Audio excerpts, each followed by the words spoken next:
Hey, this is Miss Shep, and welcome back, beautiful people. If you're new here, go ahead and follow and subscribe. And listen, y'all, I don't know what to call these, but they are made with sweet potato.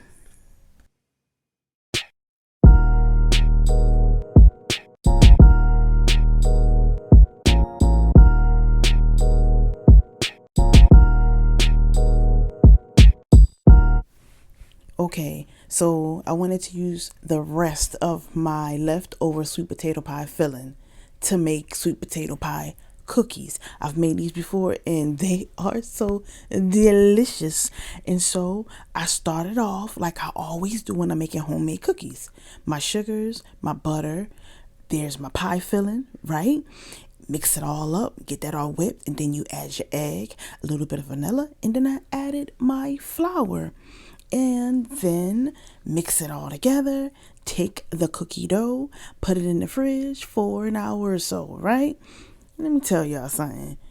I took the cookie dough out, but I used a ice cream scooper because I wanted it to be big. Because I was going to try to do like an ice cream cookie sandwich, right? And I used my ice cream scooper to scoop out the dough, and I baked it for about, 17 to 20 minutes. Now I have to give a shout out to Oils and Bars that help pay for everything that I do.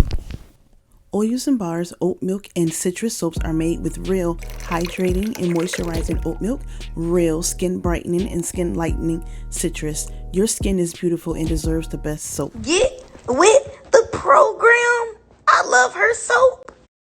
Hey, beautiful people, go ahead and leave a comment of something that you have cooked that started out one way and then ended up another. That's what happened with my cookies. Now, these came out like cookies, little slash, biscuity, cakey thingies. I don't know, but the whole house was smelling like sweet potato pie on a holiday, and they were bomb.